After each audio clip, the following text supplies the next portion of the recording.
नमस्कार मंडळी. आज आपण अगदी छान चमचमीत चवीची शिमला मिरचीची भाजी बघणार आहोत. करायला तर फारच सोपी आहे आणि अगदीच नेहमीच्या साहित्यात बनवून तयार होते. वेळही खूप जास्त लागत नाही आणि अगदी छान स्मोकी फ्लेवर यात कसा आणायचा तेही मी तुम्हाला सांगणार आहे. तर वेळ न घालवता लगेच साहित्य बघूयात. पण व्हिडिओ आवडला तर लाईक करायला अजिबात विसरू नका. साहित्य बघून घेऊयात. तर इथे मी शिमला मिरचीचे असे चौकोनी आकारात तुकडे करून घेतलेले आहेत आणि त्यातले सगळे बिया आपल्याला काढून घ्यायचे आहेत. तुम्ही हव्या त्या आकारात ती कापून घेऊ शकता. थोडीशी कोथिंबीर घेतलेली आहे, एक मध्यम आकाराचा कांदा बारीक चिरून घेतलेला आहे, एक टोमॅटो बारीक चिरून घेतलेला आहे, आलं लसूण पेस्ट घेतलेली आहे आणि यात मी थोडीशी कोथिंबीरची देठं घातलीत ना, त्यामुळे ती हिरव्या रंगाची दिसते. इथे बेसन पीठ घेतलेलं आहे, पण ते आपण एवढं वापरणार नाही. तर ते किती वापरायचं हे रेसिपीमध्ये आपण पुढे बघूयातच.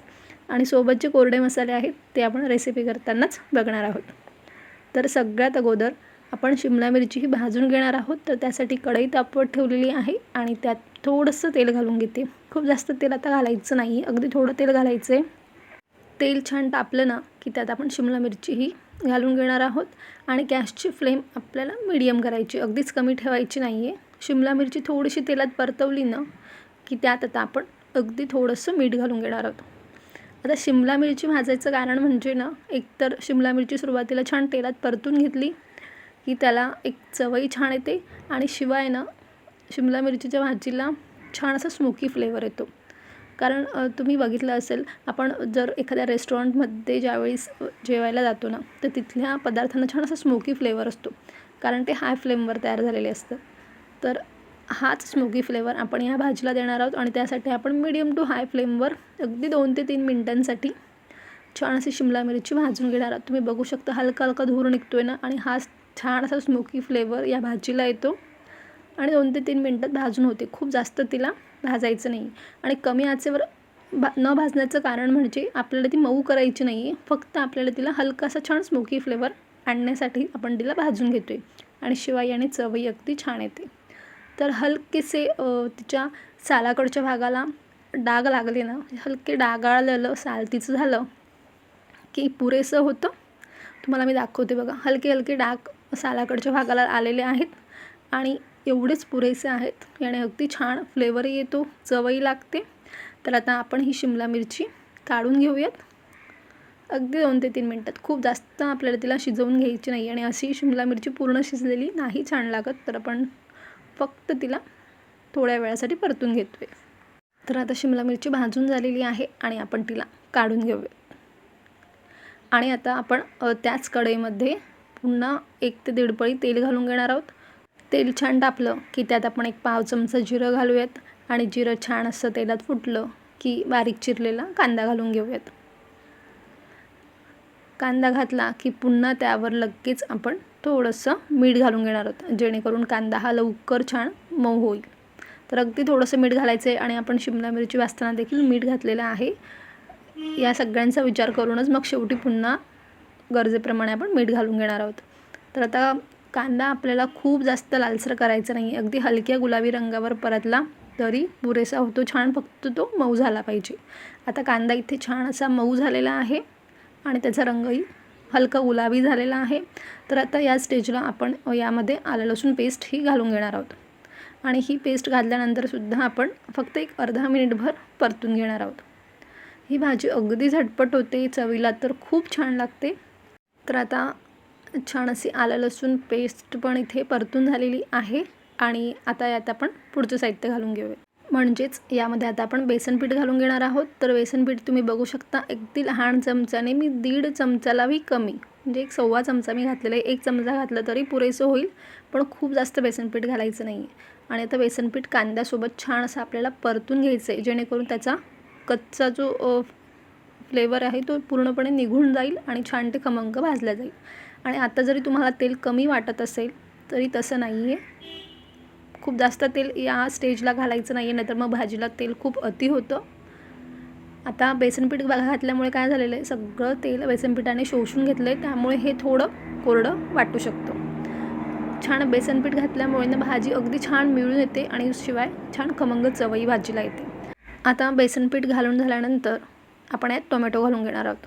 आता टोमॅटो घातल्यानंतर बेसनपीठ चुकूनही घालायचं नाही आहे. टोमॅटो घालण्याच्या अगोदरच बेसनपीठ घालून घ्यायचं आहे. जर आपण टोमॅटो सुरुवातीलाच घातला आणि नंतर बेसनपीठ घातलं तर ते हवं तसं खमंग भाजलं जात नाही, म्हणून ही काळजी नक्कीच घ्यायची. आता टोमॅटोही आपण अगदी एक अर्धा मिनिटभर परतलं आहे. खूप जास्त त्याला आपल्याला आत्ताच मऊ करायचं नाही आहे.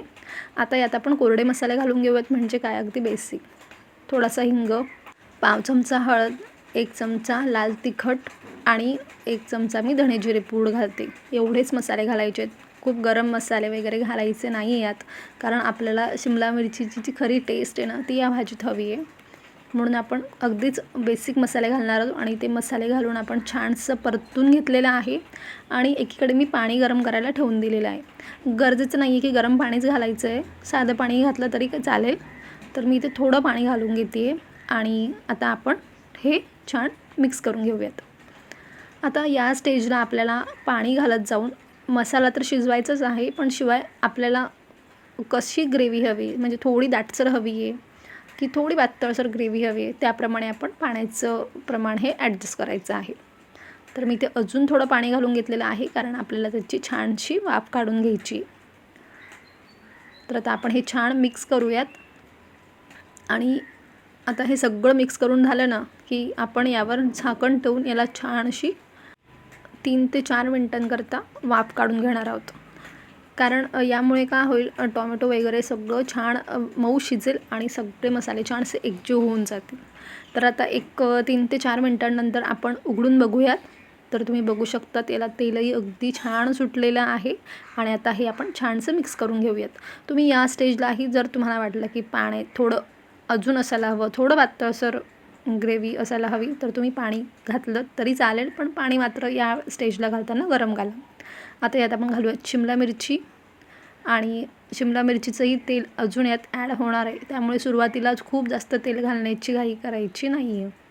तर आता आपण शिमला मिरची घातल्यानंतरही अगदी छान मिक्स करायचं आहे. खूप जास्त नाही, अगदी छान वरवर मिक्स केलं ना तरी पुरेसं होतं.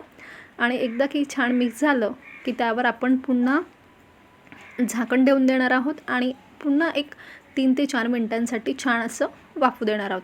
आता शिमला मिरची घातल्यानंतर आपण यात झाकण ठेवलं, कारण त्याने काय होईल, शिमला मिरचीचा जो स्मोकी फ्लेवर आहे ना हा संपूर्ण मसाल्यामध्ये उतरतो आणि संपूर्ण मसाल्याला अशी सुरेख चव आणि एक छान असा स्मोकी फ्लेवर त्याला येतो. तर आता बघा 3 ते 4 मिनिटांनंतर आपण पुन्हा झाकण उघडून बघितलेलं आहे आणि इथे आता आपला शिमला मिरची मसाला हा तयार आहे. तर यावर आता आपण घालूयात थोडीशी कोथिंबीर.